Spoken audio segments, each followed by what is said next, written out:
in a seminary, there is a proposal on the table that some major Christian ethicists and theologians have put forward after September 11th, the September 11th attacks on the World Trade Center and the Pentagon, that if, many people said this was an act of war.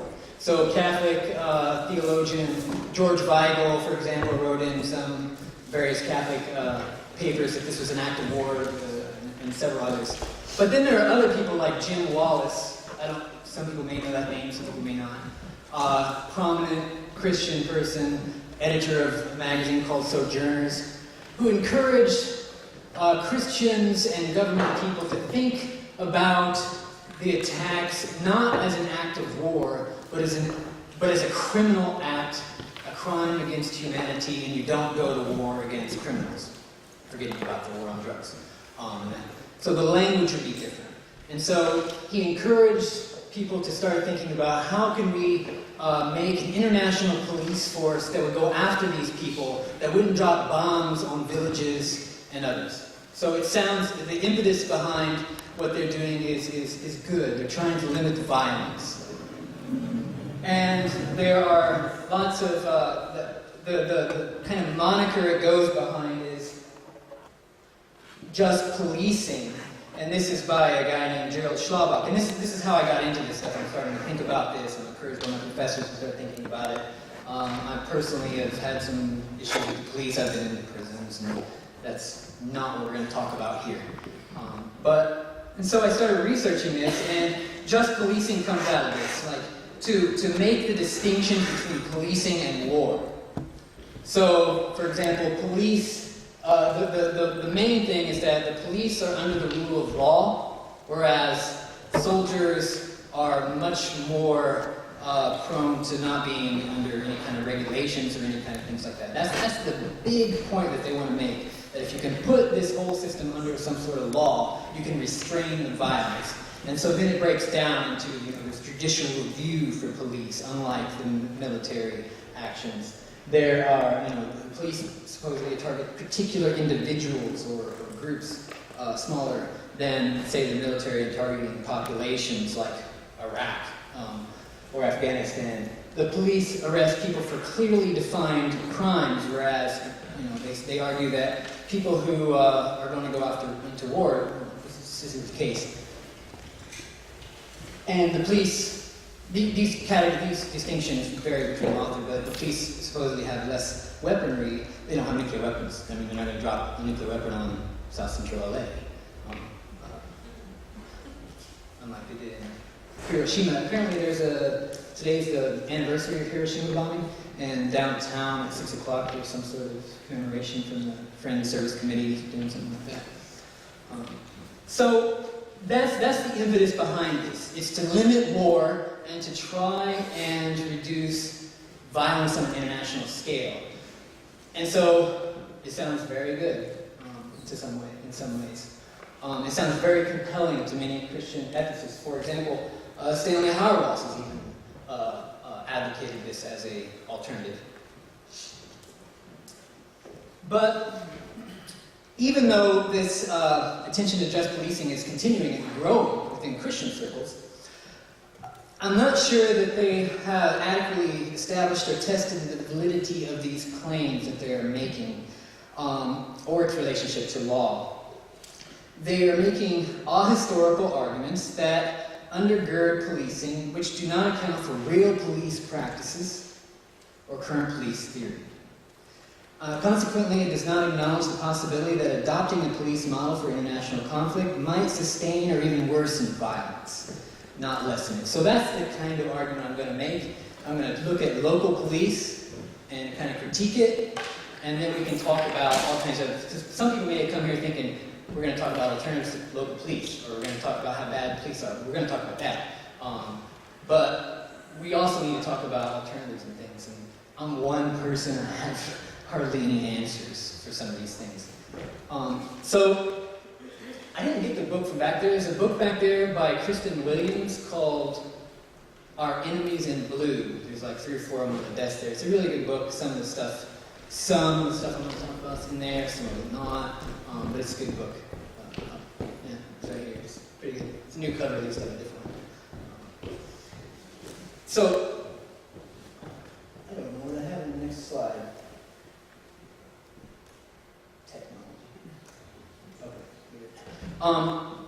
Christian ethicists who claim that the police represent a common, this is all language of common good in the world, and protect the weak, do so by making ahistorical arguments normally. So they're talking about something that's kind of in the sky ideas that are these distinctions, but they're not dealing with them historically, and so they make the police into an ancient institution. But the police have not always existed, which is something I found out as I started researching this, which was hard to get my mind around. Well, how did they deal with crime? Well, crime was different too. The police are a modern invention. Greek and Roman cities, for example, had no police forces by which they employed to detect or prevent crime. None. We can see a glimpse of this. And I could pull this out of any classical literature, but I'm going to use it from the Bible because we're in a Christian era. Acts 21, we're not going to read that, but the gist of this passage is the Apostle Paul goes into the temple toward the end of his career, and some people in the temple think he has brought non-Jews into the temple, and which would be a violation of their law and punishable by death. And so they yell out, some translations, "Men of Israel, help. These people have done something abominable. Let's take care of this. Men of Israel, help." And that's the kind of cry that echoed through the streets of the Greco-Roman world. It's called a hue and cry. That's how policing was done. And if you notice in the passage, there's to highlight a few things. Fellow Israelites, help. And then all the city was aroused, and the people rushed together. They seized Paul and dragged him out of the temple. I'm not using a non-violent example here. They were going to stone him to death. But the Roman military intervened.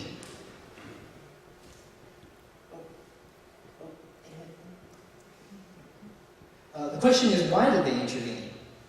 Is it because they were policing? There was a tower above the temple, and they looked down, and this was a feast when they were doing this, and they put extra troops in Jerusalem during the feast because there could be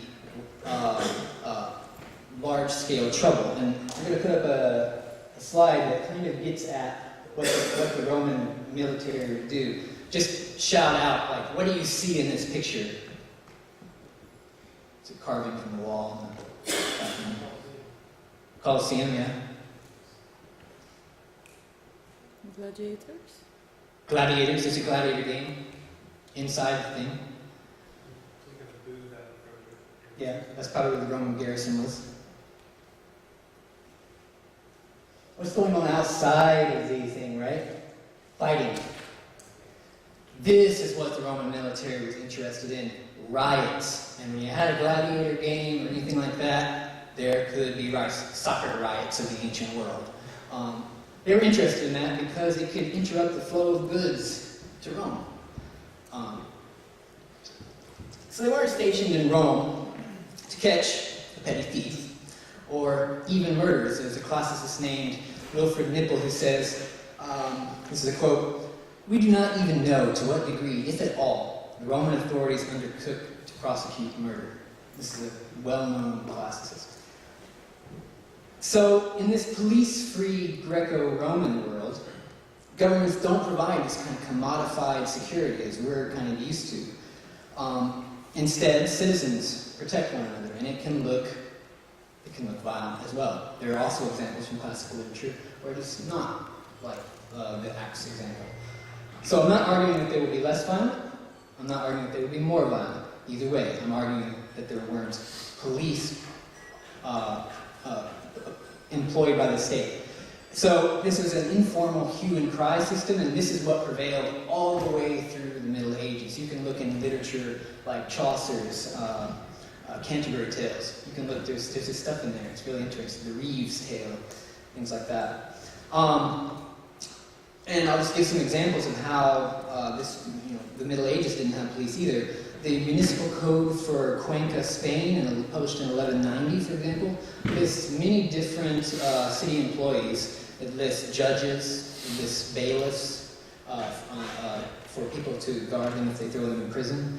It lists an inspector of markets and weights for the marketplace. It lists a town crier and people to stand at guard to some of the fields. But it does not list any such thing as a police, anyone to go and try to prevent or detect or look at crime. It doesn't do it. There's nothing there. Ever since the 9th century, the English law mandated that able-bodied men form a posse comitatus to capture perpetrators. Anyone seen old westerns where they get a posse and they chase people? That's what it was. Except the town crier would come out, and all the people were supposed to come out and look for this person. And if you didn't, you got fined, etc., etc. And then they were supposed to take him to the judge. So there were limits to the laws and various things to try to limit the violence of a kind of mob. This wasn't lynch mob mentality. It was very different. In 1285, we're just doing English law, the Statute of Winchester created a volunteer night watch, whose duties were to watch for fires, to maintain street lamps, which were fires as well, to manage stray animals, and to do various hygienic and administrative tasks. Their job was not to look for or try to detect crime. Now, if they happened to see somebody committing a burglary or something, they would take them. But their job wasn't to go looking for them. So, all throughout the English history and European history, we have no police. The word police starts to gain currency between the 15th and 16th centuries in France and in Germany. And it was I'm not going to go into this very much, it was tied very much to the political system. And the English hated it. They called it tyranny, and they resisted it all the way up until the 19th century. And this hue and cry and posse system gets carried over into the American colonies. Now, also about this time in England, the territories divided up into shires, and you had a reeve of the shire, sheriff, shire reeve, sheriff. That's where we get the word from. His job was his administrative tasks. That all gets carried over into the American colonies too. A good example of, for example, the night watch system is Paul Revere riding through the streets. The British are coming, the British are coming. That's what he did. He wasn't looking for criminals. He's there to warn people of a fire or various things like that. Now, American policing, just to focus here, this is where we're at. American policing develops in the 19th century just like the English, and it develops along two lines. Southern police forces evolved out of slave patrols. These patrols monitored every movement of slave life. They were particularly concerned about slaves moving on the roads, and so they had to have paths. This is an etching from the 19th century. You can just, what do you see?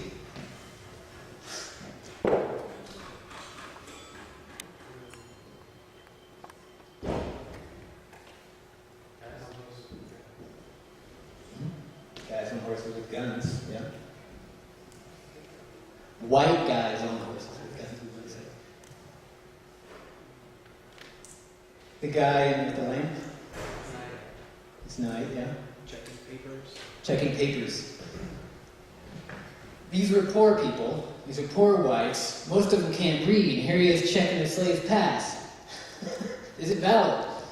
You don't know. It's arbitrary. They might get beaten anyway.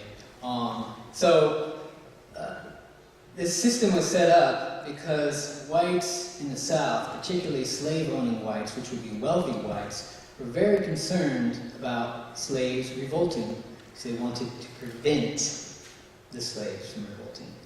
And so Nikisha in the last session and also Layla talked about the solidarity between white and black skin and various other races at this time.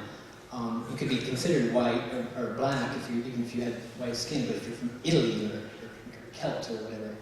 So these people, if they're poor, they're not necessarily opposed to each other at this time. So you put a little bit of power onto these white poor people. You give them, these guns, and they're out. They got a task now, and you start to divide and conquer. And you also begin to take care of this problem of potential slave revolts.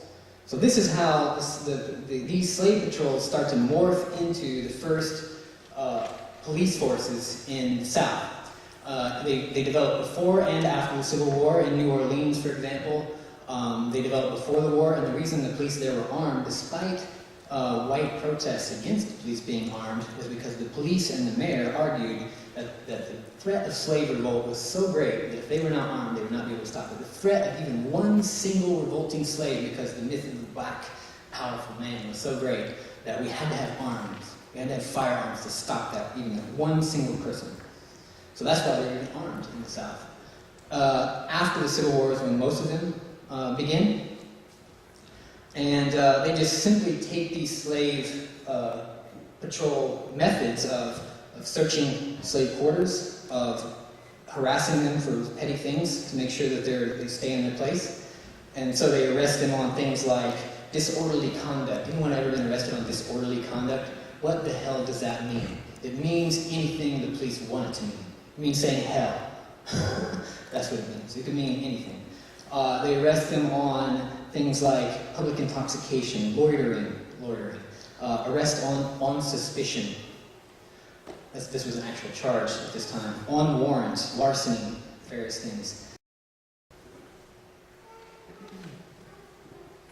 This is a newspaper clipping from the 19th century which gives the duties of the slave patrol. And right here is where it talks about they can lash them, can beat them 15 times for the first infraction, 39 or something, I think 39 times for the second. Anytime within 3 months. You don't have to do it right there. Enormous powers that they're given. And just so you don't think that I'm talking out my ass, W.E.B. Du Bois, born in 1868, grew up when many of these first police forces were beginning to emerge. Right after slavery, he's born. And could someone, read this out loud? Or should I just do it because I have a mic?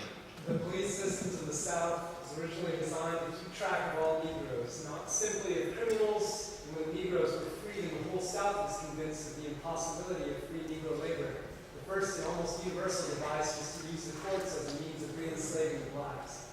It was not then a question of crime, but rather one of color. To settle a man's conviction on almost any charge. Thus, Negroes came to look upon courts as instruments of injustice and oppression, and upon those convicted in them as martyrs and victims. One more quote. This is from ex-slaves in Atlanta. I'll read it. We have lived in Atlanta 27 years, and we have heard the lash sounding from the cabins of slaves, poured on by their masters. But we have never seen a meaner set of low-down cutthroats, scrapes, and murderers than the city of Atlanta has to protect this peace. Now, I've read this dozens of times, and these are people who've experienced slavery saying this about the police force in Atlanta. Now that's pretty strong words. I mean, very, very strong words. They're set up to keep black people in their place. This is what the police forces are for. They're out of the slave patrols. Now, what I usually do at this time, I've given this presentation at places at colleges and presentations to academics. I usually have to show some comic relief at this point because there's a lot of resistance to this idea that the police arrive at this racist slave patrol system. And so people get really pissed. And so I usually show them a Dave Chappelle clip. You want to see it? Yes. Now, I could be bitter and blame all the police, but no. I'll tell you who I blame. It's those fucking sketch artists. They keep drawing the same brother over and over again. Who is this generic man we all look like? I want to know what they say when it's us. You know, really be in that room like, did you get a look? Did you see the guy that tried to rob you? Yes! Yes, I did! He was about 6 feet tall, I'd say. 6 feet tall? Yes. He had his hat on backwards, too. Good. That's good stuff. Hat was on backwards. Yes. He was black? Okay, big lips, big nose, dick hanging out. Say no more, sir. I'll draw him from memory. You know, let me get my stencil. I think we can trace this guy and save some time. They get on the radio and say, calling all cars. Be on the lookout for a black male between 4'7" and 6'8". Between 120 and 380 pounds.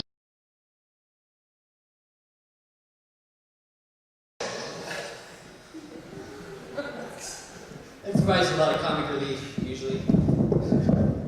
But it explains, you know, the history of police explains why Dave Chappelle can have this view of police, and a white academic like Gerald Schwalbach or Jim Wallace, who are recommending the police as an international force, may not see them quite the same way. I'm not sure Dave Chappelle would recommend the police as a replacement of an international police force. So if we want to know why American jails especially are filled with people of color, we need not look anywhere else but the history of the police. This is exactly what they were created for. So now to move to the northern police departments, they arise slightly different. Now race comes into play, but they are primarily designed to police the dangerous class. This was the actual class of people they started to talk about. But this could also include Irish, for example, who came over, considered black. So at the time, Boston, for example, was controlled by Protestants in the early 1800s. And a lot of Irish Catholics are coming over. And they're doing things like drinking and gambling and, you know, all this stuff that the traditional, like, hardcore Calvinist Protestants aren't really keen on. And so they had to find a way to police these black people, these dangerous class, these people who are moving around from job to job. And so they created the first police forces. The first police force in Boston was around 1827, I believe. And this is the ordinance that created the police. The second point there gives some of their duties: care of the streets, care of the common sewers, care of the vaults, whatever else affects the health, security, and common comfort of the city. But then a couple years later, you go down a little bit and you see what the police are created for. Safety and peace, convenience, and the comfort of the community, but license laws, several ordinances regulating the streets, trucks and carts, regulating the market, trespasses, private property, sale and stands of, you know, these various things, danger from lighted pipes, blah, blah, blah. Some of this stuff is from the night watches. The police are taking it over. People hanging out and various things they're supposed to be doing. What is missing from this? Any notion of slavery. Yeah. But why would you think we would need a police force in Portland? Murder, robbery, rape. That's why you need a police force. That's why we're constantly told about it. Is there anything in that charter from Boston that says we need a police force because there's a rise in violent crime? No, there's not. They're regulating the poor, not violence. They're attacking the vices of the poor, not violent crime. And you could go city after city after city. Here's the Boston arrest rates, 1556, and then also in 1856 and then 1885. Notice how many people arrested first. For example, arson or assault and battery is quite a few. But you know, that's street fighting, right? Irish to fight. I'm from Notre Dame, they have the fighting Irish. Fornication, gambling, murder, eight arrests. But then you move up to 1885, 16,000 for drunkenness. I mean, 1,100 for these things. There's 6 arrests for murder. The violence isn't great in Boston. It's drunkenness, it's gambling, it's prostitution, and various things. Let's go to another city. Buffalo, this is the arrest rates for these various crimes. Drunken, 2,800 is the top, and you keep going down, 12,000 by 1900. And vagrancy, disorderly conduct. These are the things they're being arrested for. You could go to city after city after city, and it's the same thing. The murder rate is extremely low, and so is the assault, like robbery and rape things. Now, rape is a different kind of situation because it's not reported as much. But murders are reported. The police find a body, you can't, it's harder to hide that. And the official documents don't say there's this rise in crime. It says there's all these poor people coming and they're doing things we don't like, let's police them. Now, I kind of dwelled on this, so what are the kind of lessons of this history for how we think about police? Some people point to Romans 13 and say it's talking about the police function of the state, not the sword that it mentions. It's not talking about war. Well, it doesn't. If Rome didn't have a police force, then it wasn't talking about that. Another thing is there's no account of the common good in any of this narrative. Even though Schlabach and various people say we're dealing with the common good. They're not a natural ancient institution. And the police are a result of calculated interest to maintain social, racial, and gender stratification. This is what they were created for. Now, I think this has bearing on what we're doing today. We can look just right at the prison system. Now, if we're going to internationalize the system, who's going to control the police? Is it going to be Guatemala or Mexico? Or it's going to be the United States, it's going to be Canada, it's going to be the European nations. So race and class have to come into this thing. Do the police represent a natural desire for security that is central to all societies, as these just policing people advocate? Or is policing a rupture in Western history that arises in the modern capitalist nation-state? I think that it's pretty clear that it's the latter, not the former. So the police haven't promoted the common good or protected the weak, historically. They protected those who employ them. There's another thing with the northern police departments. They also help to consolidate political power. Anybody who voted against the current regime was allowed to be beaten or something like that because the people who came into power fired the police force and put their cronies in. So, is there any comments about this particular part of the talk? Any questions, commentary? Yeah, Lady. I always have a comment.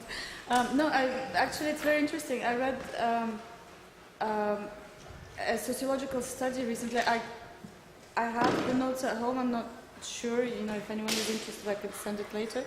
But it actually spoke about the idea we have of the police recruits is that they usually come from the poor. Apparently, it's not true.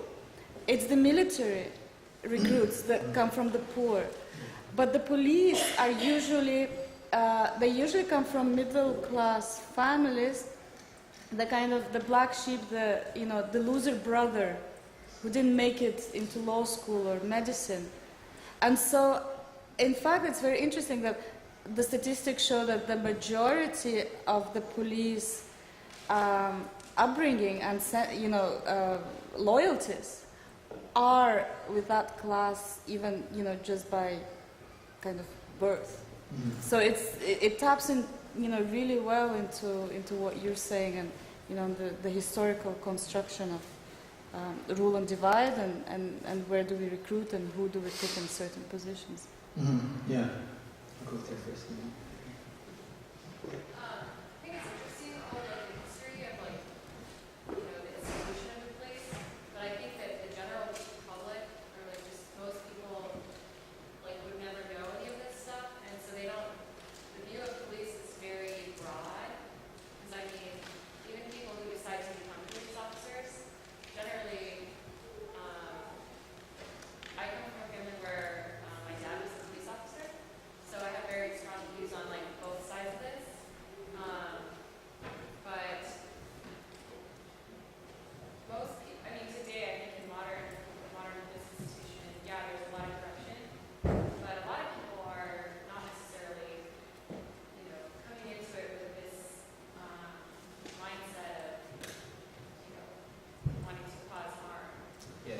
Yes, But exactly. That's maybe a totally different topic.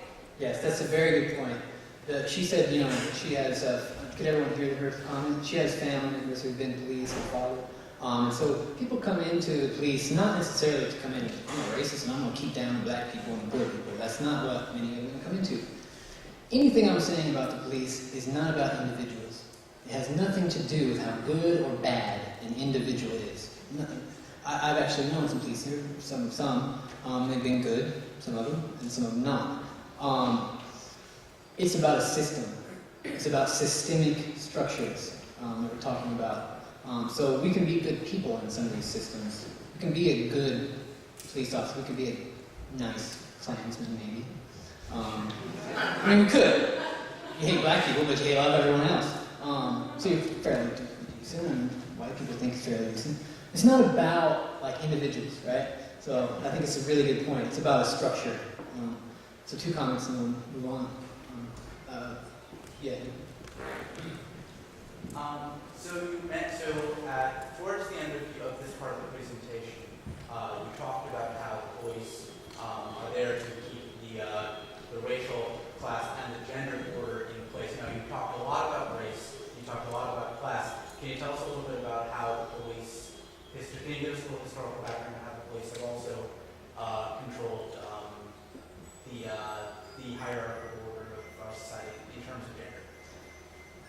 Yeah, well, it has to do with capitalism, and so when the police are arising, you have an industrial system coming into place. And so we're moving people from the countryside into the cities, and moving them not just into the city, but moving them into the factory system. And so a lot of these people they're being put into work, and so loitering, not working, these are things that are arrestable offenses. If you notice some of the stats up there, prostitution was a huge arrestable offense that was happening in these cities from the influx of people coming in. I would defend, prostitution, but when you're talking about people who their choices, what are their choices, so they're being policed into the factory system, and a lot of this has to do with gender. I haven't done as much. I have my biases and where I've kind of focused, but some of that later. I want to respond to you and to your comment, to her comment about individuals.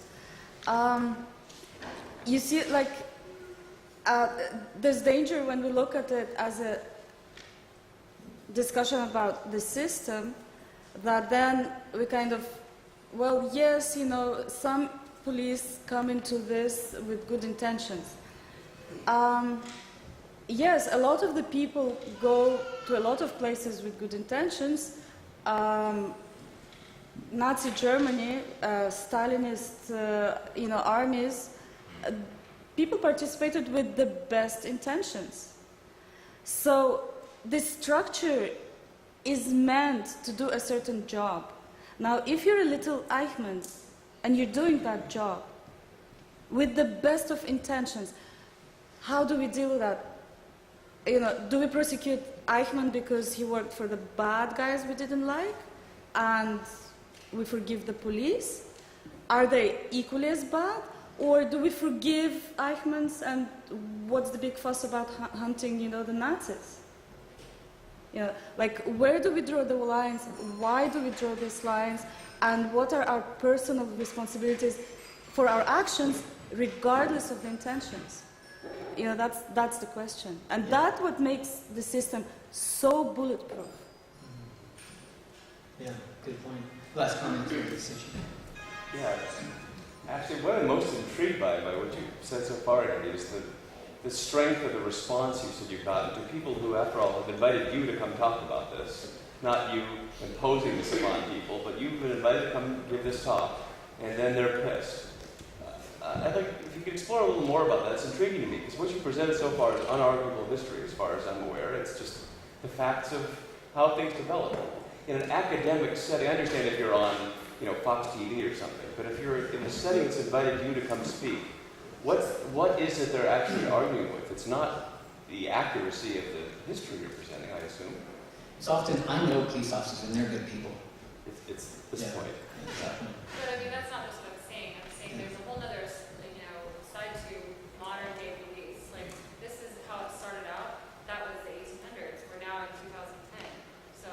Let's look at society that. has also evolved in so many different ways. There's different reasons to have police now. So Well, let's look at there's a whole that. other end. What I was going to say is the whole protection end, and that's generally what people think that, we're talking about, quote unquote, good cops, So the question is this just history? Is it all behind us? Haven't we changed? Let's move on just a little bit to kind of address that, and then just hold those comments and we'll get to them, Jocelyn and I don't know. This whole notion of the rule of law, that the police operate under the rule of law more than the military, for example, it can be challenged on two levels. First, no one's ever done this statistical analysis. I just kind of try to pull it together from various sources. When the U.S. military I'm not defending the U.S. military here. When the U.S. military charges a soldier with a felony, such as abusing prisoners or killing a civilian, 90% conviction rate, and almost all of them go to prison. General population in the United States, 68% conviction rate, 74% of us would go to some sort of jail. What do you think the police conviction rate is? It's low. It's 33%, and only 64% go to jail. I mean, we could just name off killing after killing after killing after killing that they've done, and they don't get convicted because everyone knows a police officer, and they're good people and they protect us, and we don't want to piss them off. So this should at least temper the notion, and I'm not attacking anybody here. We should at least temper the notion. This should at least temper the notion that the rule of law operates more on police than it does the military. The question is, what is the rule of law and those kind of things. Then there's another more fundamental analysis of this thing about rule of law, and it's that the police have something called discretion. And discretion is basically that the police can decide when, where, and upon whom they can actually invoke the law and do it. So I got pulled over, for example, so a couple months ago. I ran into a stop sign. It's clearly my fault. I hit another car, and I told the cop it was my fault. I did it. Didn't get a ticket. By law, I should. Right? So it works out to my advantage. I'm not complaining. I didn't get a ticket. Please give me a ticket. But the rule of law here, this assumption that the rule of law is going to temper the police, that they operate under it all the time, is very different. And this is where we get things like racial profiling and police brutality. This is where discretion becomes very problematic. And so, in Western democratic theory, this whole notion of discretion works completely against it. So John Locke, for example, argued that settled and standing rules, quote, should circumscribe this discretionary authority. It should lead to due process, which prioritizes individual rights over this coercive police powers, and it should protect citizens from arbitrary arrest. So, quote from Locke, wherever law ends, tyranny begins. So Locke then rejects discretionary powers as tyranny, except in a state of emergency when, quote, the safety of the people cannot bear a steady and fixed route. In these times, Locke said, quote, the executives of sovereign, president, whatever, should act according to the discretion for public good, without prescription of law and even sometimes against it. So what Locke is doing is taking these discretionary powers and pushing it out to the margins of government and saying this happens when 9/11 happens. The president can declare a state of emergency. Law does not apply to certain people. We can put them in Guantanamo Bay for as long as we want. No due process, no habeas corpus, even if they're American citizens. We have been under a state of emergency since 2001, and this is written into the liberal theory. But it's pushed out to the margins. It's pushed out to the types of things like that. And they deny that it happens on a daily basis, that it's necessary on a daily basis for governments. But there's a police sociologist named Jeffrey Ryman who argues that police discretion begins where the rule of law ends, echoing Locke here, right? Police discretion is precisely the subjection of law to a human decision beyond law. That's the end of the quote. Police operate in what they call low visibility conditions. So you run a stop sign or you're speeding and this cop decides not to give you a ticket. Nobody knows except you and the cop. And it goes all the way up to, unless you get to like a murder or something, they can't really not charge you at that point. But for many, many things that are considered crimes, they have this enormous powers of discretion about who they will arrest, who they will put it onto, and how they will do it. And so this becomes really problematic for racial profiling, class bias, etc., etc. And when weapons are involved, it's even worse. One police department's guidelines states this: these police have hardly any guidelines sometimes. It's left to the discretion of each individual officer when and how to shoot. That doesn't mean they're not trained how to shoot their gun, and it's continuing with force, but it's left to the discretion. So the assumption that the police operate under the rule of law ignores this kind of routine discretionary powers, this daily kind of discretionary powers. It reveals the police not as an institution that enforces law, but as a sovereign institution that acts like Locke's sovereign in an extreme emergency. So we are in a permanent state of emergency with police. This is why the British rejected them until the 19th century. So this is one answer I usually, I've just developed recently and have thrown at the just policing people. Any comments on that? Yeah, Victor. Yes, just to get back to your notion of discretion there, isn't discretion though preferable to rigid sentencing and rigid enforcement where you've got these cases now where people go to jail for 10 or 15 years for shit that shouldn't have them in jail that long, only because the right wing has made sentencing more rigid over the years. Yeah, mandatory sentencing, 3 strikes you're out kind of stuff. Yeah. The argument isn't that we should get rid of discretion, it's that the police don't operate under the rule of law. So using discretion to show that they don't operate underneath of it. You can't get rid of discretion, you have to make judgments. But those judgments are clouded and biased, and we can see what's happening when the police decide, using their discretionary powers, to employ their police resources not in the white community, but in the black community, and arrest black drug dealers and black drug users rather than white ones, for example. So that's kind of the argument. So, also, yeah. as far as lethal force, it gives a big cushion, whereas they can fall back on, well, I felt threatened, or, like we've seen over and over again in Portland, cops getting away with that because they felt threatened. So I used my best discretion and chose to use lethal force. And they're no longer, it's kind of like untouched at that point. Yeah, accurate. I guess the concern, they're actually using the term terrorists for young people.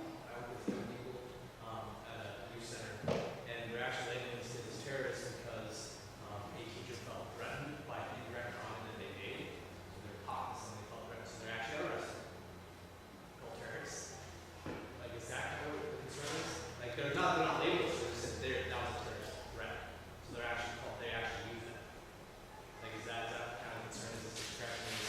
And I guess according to them, the definition is anytime someone feels threatened, that's a terrorist threat. I mean, like, is that just insane? Yeah, well, 9/11 gets used for a lot of things, but I mean, I don't know if the average police officer is going to go around saying, "I pulled you over for speeding, you're a terrorist." Yeah. Well, this is more of this situation where the teacher felt scared because the student said something. It wasn't directed at him directly, so they called the cops. Yeah. But they use the term terrorist. Well, I want to come back to that labeling thing here in a little while, actually, because I think it's important. Last comment. Yeah, I don't know if you're going to talk about this, but or if you could, what do you think about the essentially extension of the police as a group exercising the executive power in order to deal out essentially inherently racist, sexist, classist laws that have been given to them to execute on the people? And just a case in point, in Seattle, where I live, if you buy crack, which is sold predominantly in the poorer, more African American areas, you get years in prison.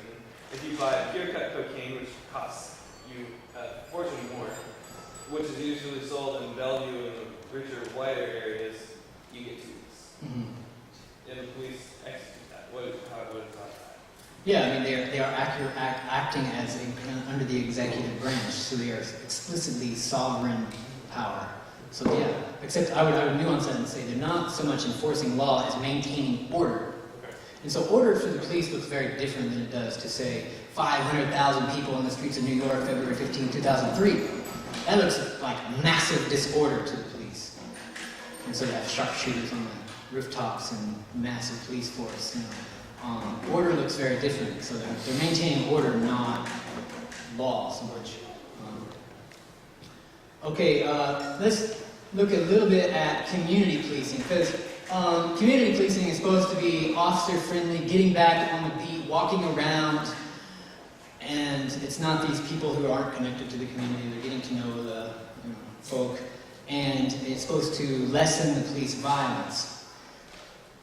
And just policing people, for example, have explicitly advocated get some sort of international community policing. So we're going to call it the globe community for one thing, and etc. Now, there's several points on this community policing idea, and it's supposed to also not have this war mentality. It's not us them. They're not our enemies. They're part of the community. So it doesn't have an us them supposedly. So that's another distinction that they want to make. Except if you read James Q. Wilson and George Kelling's magnus opus article called Broken Windows, there's explicitly a us-them mentality written into the community policing theory, because what Broken Windows does, it says when you have a broken window in a community, you need to fix that, because if you don't, it signals to outside people that the community doesn't care about themselves, and so they will start moving in. So you'll have low-level crime first, and you also, broken windows are also things like panhandlers, squeegee men, homeless. It signals that nobody really cares, and so eventually that leads to a spiral of crime until you have murders every week on your streets. Now there's a lot of maybe logic to that, but what it's dealing with is not so much crime itself, but the fear of crime. And so what James Wilson and Kelly say is that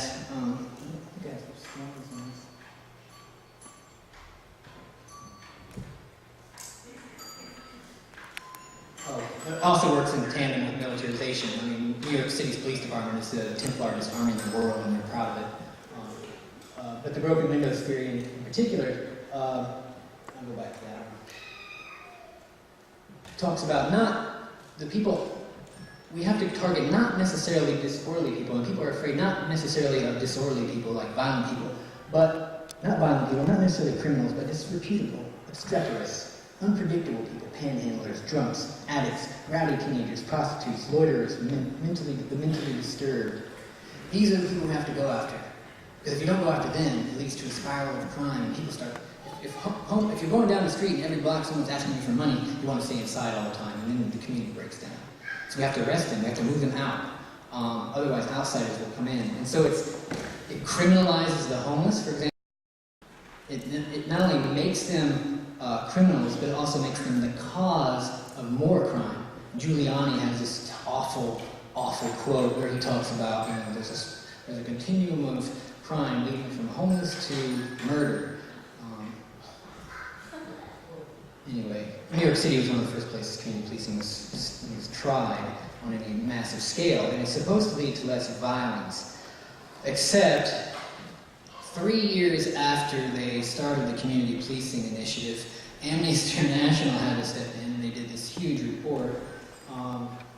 And you have this from the New York Times, from one of these hearings that happened after the police violence skyrocketed, doubled. Did you beat people up who arrested you? This is a police officer. This is a city councilman asking a police officer. No, we just beat people in general. If they're on the street hanging out around drug locations, it was a show of force. Why were these beatings done? To show who was in charge. We were in charge, the police. It's Giuliani time, they called it.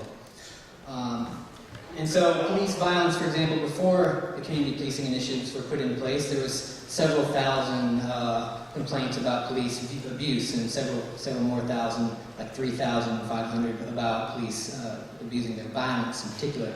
After Giuliani implemented the community policing force, those numbers doubled. And they didn't double because the police are interacting more. They doubled because the police were actually committing more violence. And they didn't even report a lot of it. So a guy named Abner Luima, for example, was raped by the police in the police force with a toilet plunger.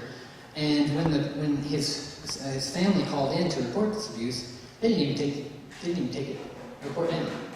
So a lot of this stuff is swept under the table under the community policing initiatives. So it intentionally and explicitly creates an insider-outsider dichotomy. The real problem in communities is outsiders coming in, or a few, terrible people who don't understand community. And what you need to do is get rid of all these liberal rights. And I don't use rights language very much, but you need to get rid of these liberal rights and give the police this more discretionary power to just run these people off the corners and run them straight out of the community. That's what the community policing people are actually advocating for, if you read their stuff. And it's exactly what they've been doing, for example, in New York City. So that's some of the things I would say about community policing. There's a lot more that can be said. When you treat homeless people as a broken window, you've objectified them into things rather than God's good, creative people. Maybe some of you have experiences under the community policing model that are different than what I've said. This isn't to say there aren't statistical anomalies or various things. So let's have some comments about it.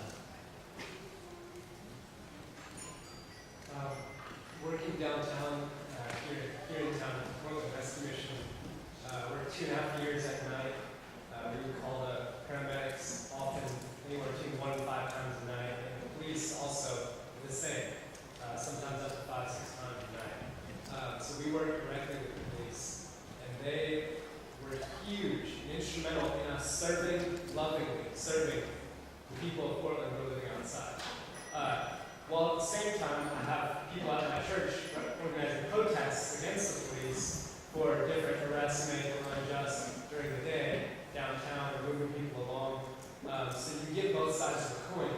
But I know at night, when you're vulnerable downtown, sleeping outside, somewhere near a bathroom, things like that, I found Portland police to be remarkably kind, caring, compassionate, desiring to help. After interacting with them over years, I've only seen one time of excess, and I kind of understood it.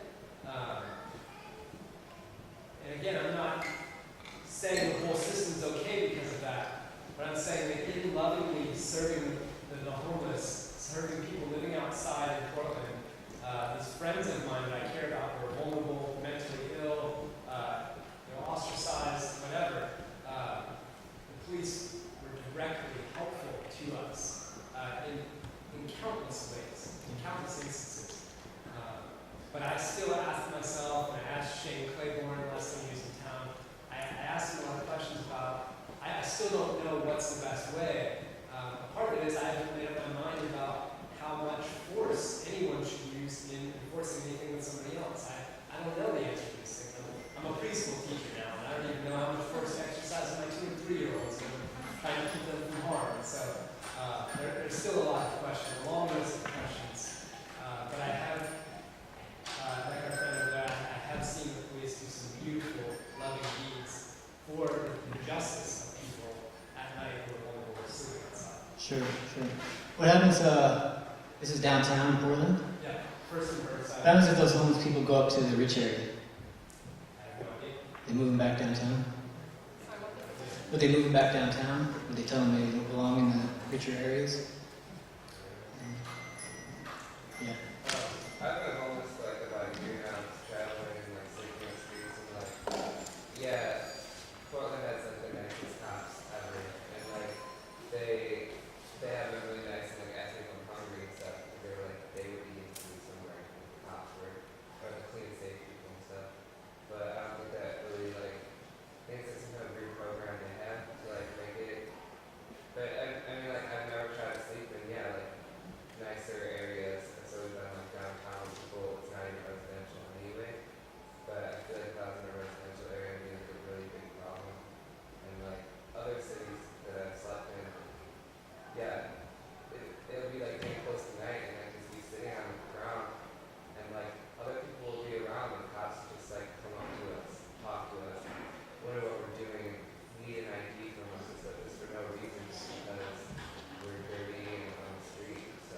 Do you ever question them? Do you ever say, I don't have to show you an ID? There's been many times where I ask them like why they're gonna buy me, and they'll be like, I don't know what you're talking about. Like one time, me and two friends were waiting for a bus, but we were sitting on our cats in the ground, so standing at the bus stop, and it was in a nice area that we were switching to this town, and the cop pulled over to the bus stop and was like, oh, he's like, let me see some ID, and started putting gloves on. We're like, we're waiting for a bus here. He was like, oh, sure, yeah, let me see some IDs. And then, like, the bus starts coming out. And we're like, do we have to show you ID? We're trying to see, like, we're trying to get on this bus. He's like, where are you from? And he's like, well, I was wondering, because you guys look like you're from out of town. And I was like, people from out of town can't sit, like, at the bus stop. And it's, like, really long and elaborate. Like, it's this weird harassment. We ended up, like, missing the bus and stuff because, like, he was upset that, like, we were sitting on the ground in this area. But you question them at that point. Yeah. So as long as you don't question them, they're very nice to you. No, he would have just like looked at IDs. I don't know. I would say thanks. The police have a thing where if you question their authority, at that point, they have to maintain a certain authority. And so there are videos on the internet you can look at and books you can publish about what to do for young black men if you're stopped by the police, what not to say. Don't say, you don't have a right to pull me over, I don't have to show you my ID. Just give them yes sir, no sir. They like that. As soon as you question them, they'll be very nice at that point. Back there, last comment. I have a couple comments to what you guys just talked about. I've had experience what you're talking about in this town, Andy. I stopped to watch a cop once pushing a 12-year-old kid up against the fence, and I stood about a block away, and through my refusal to leave, he came to me a block away and said I was interfering with a police officer. We're standing a block away from him watching me talk to this kid afterwards. I refused to leave. He said, are you disobeying a police officer? I said, no, I'm just standing here on the street. He violently arrested me, threw me on the ground. I was booked and charged with interfering with a police officer, and it was only because, and later on when I went to court, the judge even told me, he's like, you're right, this was against the law, there was no law that allowed him to arrest you, but you should just do what the police tell you. He told me that directly in the court would find me $50 for basically just not being passive. I mean, I'm not being like, accommodating the police. And then I'll have one other comment about what this brother over here was saying. In my early teens, or my mid-teens, I experienced homelessness in Portland. My experience with the police was not good. My experience was, especially in places like downtown Portland, where they try to pass sit-line ordinances. They're found unconstitutional. They try to tweak them. They're found unconstitutional again.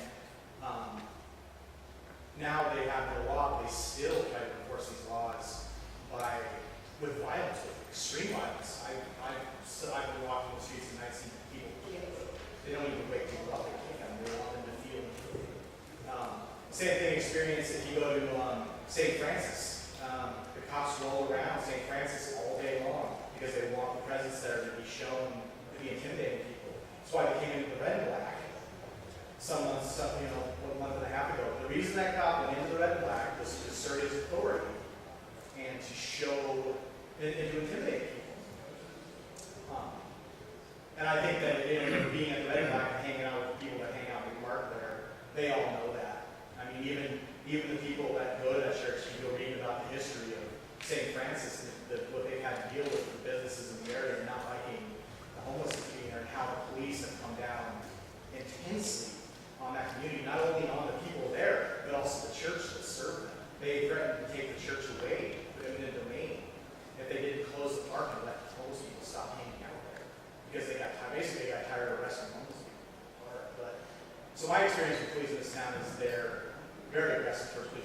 That's not to say there aren't individual police officers. As a system, the police are very violent towards people. I have also, like you're saying, I've also had experiences with individual police officers. I had a police officer knock on my window at night when I was sleeping in my van, my truck, and tell me, hey, if you fix this tail light, nobody will pass me. That's why I'm getting the house lead right now.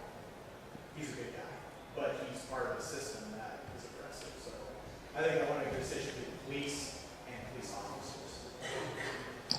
Yeah. Yeah, I mean, people have different experiences with police, and I think it's good to sometimes hear stories like, you know, police have helped me at a certain point, because we can sometimes be in danger of kind of demonizing everybody who are involved in things. But at the same time, I think we do have to keep in mind of what the police were created for. And all we have to do is look at the jails in America and see that they're still doing that. It doesn't mean that everyone's, you know, has the, you know, slave holder mentality or whatever, but it does mean that the system itself is doing things. If you have a homeless person, they have their spot, they have their place, and it's not in the wealthy areas. They have white areas, and if you're black, you're not supposed to be there, that kind of stuff. And the last comment on this. I think in a similar way as the medical field, I've had several instances where talking to a doctor and having a disagreement with them as far as my kids or myself or whatnot, they have a really hard time with that as well. In a very similar way as cops have a really hard time when you question them. And in a similar way, I would say it's because doctors, unfortunately, even if the doctor is a good person, even if they're going in the field because they want to help somebody, they're ascribing into a system that is a business. It's big business. It's a money-making machine, and that's what its purpose is. The books are written, medical books, and the laws are written by people who want to make money and want to make sure that the people that are giving them money are making money. So it's unfortunately you can't say it's for good people or that it's unbiased, because it's extremely biased and for the people who want to make money. Yeah, that's an important point, the money situation with the police. Now, going back to the comment someone made earlier about identifying people as terrorists or whatever, one of the notions in this just policing notion that Wallace and others put out is that if you tell a just warrior, a just war theorist, that you're not fighting an enemy, you're fighting a criminal, that is supposed to change their attitude toward that person so that they don't see them any longer as someone to be destroyed, but as someone to arrest and bring before a judge. However, there are some maybe problems with that, because when you're in a just war theory, does everyone know what a just war theory is? At least kind of have an idea that, you know, when you fight a war, you're supposed to, before you go in, you're supposed to use last resort. You're not supposed to just go in and fight anybody. You're not supposed to preemptively fight. You're supposed to have a just cause to fight. You know, you're actually fighting. You're supposed to, you know, respect non-combatants and a whole bunch of other things. And even the people you are combating, you know, if they surrender, you're supposed to treat them well. You're supposed to release them at the end of the war, etc. There's all these kind of, you know, rules in the theoretical stuff on just war. I'm not a just war theorist, I'm a pacifist. I think it's all bullshit. But this is how it actually, you know, is supposed to work. So the just war theorist is supposed to see their enemy as a kind of equal, as another warrior who, yeah, you're going to destroy, but they have a certain status. They're fighting for a political cause who you're just going to have to fight this out because the politics are not dealing with you. You can't do anything else, and so you're going to have to fight it out. At the end of the war, you're going to go home if we capture you, etc. But we're going to play fair. At least that's how just war theorists talk about themselves. So they don't see the enemy as someone who just completely obliterated. That's not how they're supposed to see it. Now, if you tell that same just war theorist you're not fighting an enemy, you're fighting a criminal, you've depoliticized them. They no longer have a legitimate political cause with which you are trying to fight it out.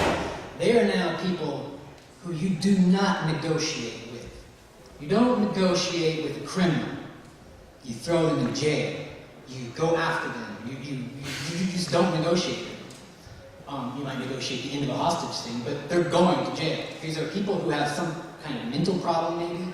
I mean, so you get delinquency. Foucault talks about how the political identity slides into a delinquency mentality, juvenile delinquency. We don't talk about juvenile criminals.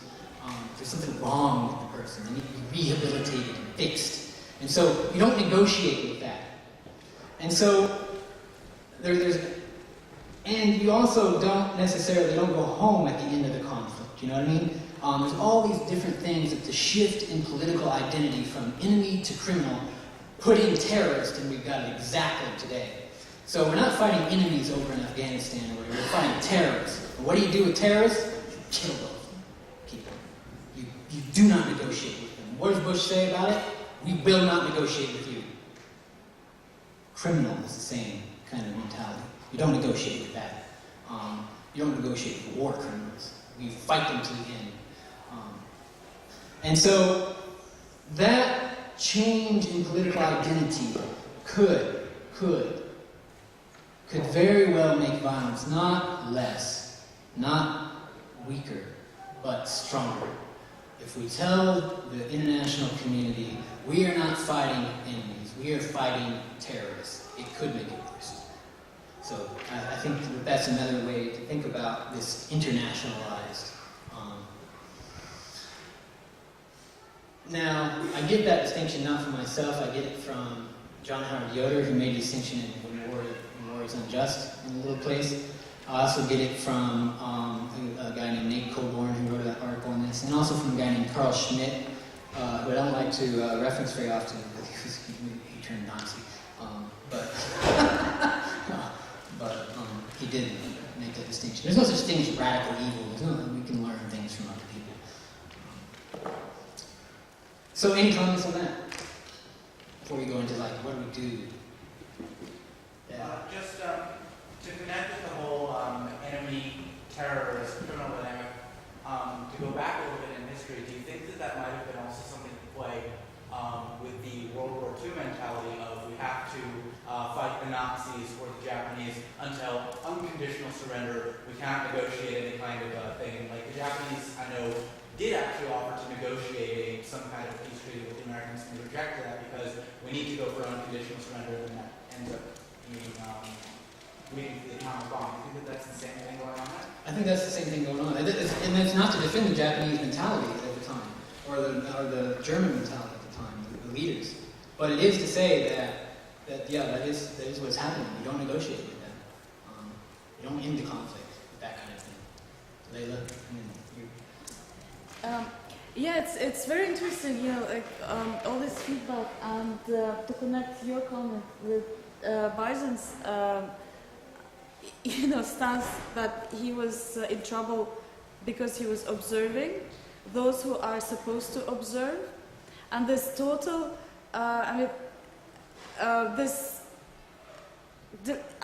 development or evolvement into this, your perfect panoptical society when, the society that is supposed to be observed by the powers that control it, by police, by the medical sector. They know, you're under the microscope, but you cannot gaze back. Yeah. And so, and the police and the military and, the doctors, everyone, they have their part of this one big mechanism that works so perfectly together. Mm-hmm. And then, that's Yeah. I'd like to hear what you have to say about, where we go with that. Foucault talks about the panopticon, where they can see you, but you can't see them, and how that becomes a model for society. There's penitentiaries, model on that, and that's the model of society, actually. People are being arrested for cop watch activities, for example, in Boston, in Massachusetts, in Illinois, and somewhere in the Southwest, for doing that under federal wiretapping laws now. So they're saying that you don't have the police's permission to videotape them, even on public duty. And if you don't have that, then federal wiretapping laws are in place, and we will arrest you. And they've been arresting them, but they've all been thrown out once they actually get to court. But there's an enormous amount of harassment that happens between arrest and court. I mean, if you have to keep going to court to get thrown out, if you're workers. So, yeah. Last comment. I just was wondering if you could touch a little bit about this whole topic is very broad, but where do we bring in the Christian perspective? I guess. Yes, exactly. Yeah. Well, at least on the international scale. So I have some other examples, other recommendations on the local scale, but maybe a lot of anarchists here have other even more. But on the international scale, and this is hard to say, but why are we looking outside of Christian practices for models for how we should deal with other people? Christians have a model of forgiveness and reconciliation and things, and not easy forgiveness. Not just like, damn, listen, you did bad things, I'm just going to let you go. But there is abundant evidence that forgiveness is possible and workable in international politics. If there's anything, and there's Truth and Reconciliation Commissions, for example. Now, there are a lot of problems with those. South Africa and various places. There are many problems there. But by and large, they have promoted a culture in which people have been able, at least, to somehow possibly forgive one another. They've created the conditions for the possibility, at least, of that. And so the U.S. Bishops, U.S. Catholic Bishops Conference, for example, says that talk of forgiveness in international relations would sound much more unlikely than it does if we hadn't had these real examples of these truth commissions being put into place. And these aren't truth commissions where people are just kind of let go, but they're hard, and there's problems with them, and I can't go into all that. But then there's also, and this is even more difficult to talk about because I'm going to talk about my own Anabaptist tradition. The Amish, for example, are, they experience crime against their community quite a bit. People throw rocks at their buggies. Some of them get killed. We all know, maybe we don't all know, but there's a nickel mine shooting a few years ago where a whole bunch of children were killed. Now the Amish called the police in that situation. One lady left and called the police, and it ended badly. But what did the Amish do immediately? They forgave that person and his family. And it wasn't, they didn't go to the particular families whose children had been killed and say, would you forgive? They didn't have a meeting about forgiveness. It's ridiculous. The community as a whole, it's not individual forgiveness we're talking about here, it's communal forgiveness. The Amish as a community forgave. And it's hard. It's hard to think about, and it's hard to recommend sometimes. But, and what does forgiveness mean, right? The Amish do distinguish between forgiveness and pardon, for example, within their own community. So when members persistently break the community rules, they're subject, potentially, depending on how obstreperous they are. There's some Amish who are funny, but can be stubborn. So they can be subject to shunning or excommunication from the community, which is hard for an Amish person to have happen. Shunning means, in most Amish communities, not like, we'll never talk to you, but it means we will not accept a gift from you. We will do things for you and we'll talk to you, but we will not accept your gifts. We will not accept your help, which is hard in a tight community like that. Or excommunication, which is hard. But to be restored to the community, the offender would have to show kind of contriteness or repentance. So they would be pardoned at that point, but they can still be forgiven even if you're not pardoned. See, so there's a difference between those two things for the Amish. For the Amish, all trespasses are re-described under the gospel, under the work of Christ and in God in Christ. And so, through confession, the stories we tell about conflict in which righteous revenge plays a prominent role must be transformed through forgiveness into mutually binding stories that tie people on both sides of the conflict in new patterns of tolerance and understanding. The primary task of Christian theologians, therefore, is to debunk the self-righteous histories which dominant powers construct so as to justify violence and to criminalize the other. The task of the theologian is not chaplaincy. It is not to be the chaplain of the police or the state or the military and underwriting the violence of empire, but to speak God's love and violence, no matter how hard that might be. When Christians accept forgiveness, I'm just going to read this and we'll end. We accept duties and obligations to set ourselves on new paths through restoring and repairing the harms we've done. That's what Christian forgiveness means. It means we set ourselves on a path to restore and repair the things we've done wrong. And so forgiveness comes within that kind of process. Diane Butler Bass asked after the 9/11 thing, what if the Amish were in charge of the war on terror? What if on September 12, 2001, we had gone to Osama bin Laden's house, metaphorically speaking, and offered him forgiveness? What if we had invited the families of the hijackers to the funerals of the 9/11 victims? What if a portion of the September 11th fund had been dedicated to relieving poverty in a Muslim country? What if we dignified the burial of their dead by our respectful grief? What if instead of seeking vengeance, we stood together in human pain, looking honestly at the shared sin and sadness we suffered, the self-righteous histories that we tell about we were perfectly innocent and they attacked us? Why? We can't negotiate with that.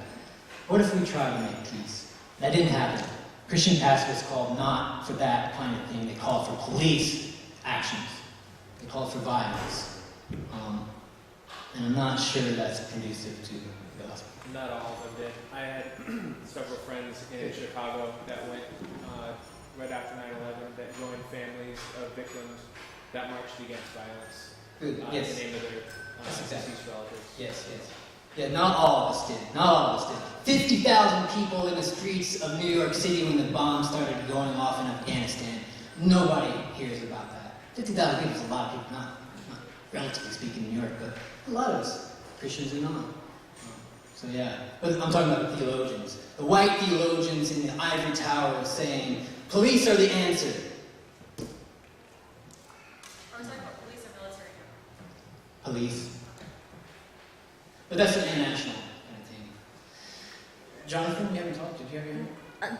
Just to point the distinction between police and military, they do the same function, but the police do it at home, and the military goes outside. Well, I understand. There is that. So That the police do to the internal what the military does to the external. It's common. Last comment. Then we have to end. Anybody who hasn't spoken have anything to say? Yes, Aaron. So I've just been thinking this whole time about the ways our communities are structured, and I often think about the problems in society and how that leads to breakdown of communities.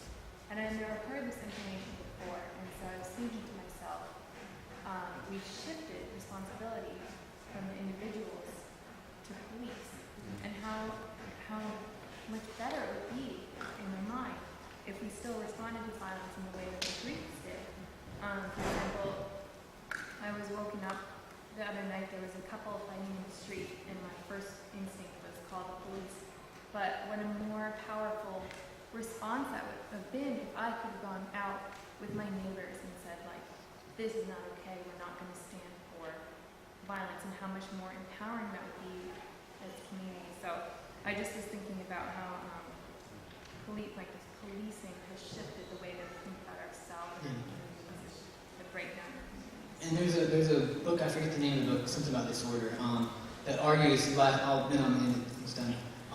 argues that actually calling the police breaks down communities, because when you call the police because your neighbor's radio is too loud, or because of whatever, it actually undermines conflict resolution skills that we all actually need. So we rely on the police to resolve our conflicts, which are healthy and necessary for any diverse community. And so we rely on this professional force, the business model, to do this for us. And we lost the skills to actually deal with one another. We lose it by calling them many, many times. And I know people who call the police because the freaking radio is too loud. It's ridiculous. But we lose those skills. Minutes. We talk about conflict resolution skills, but what about this? You're losing your conflict resolution right there. So, yeah, it does change the way we do things. I hope this is helpful to you. Thank you.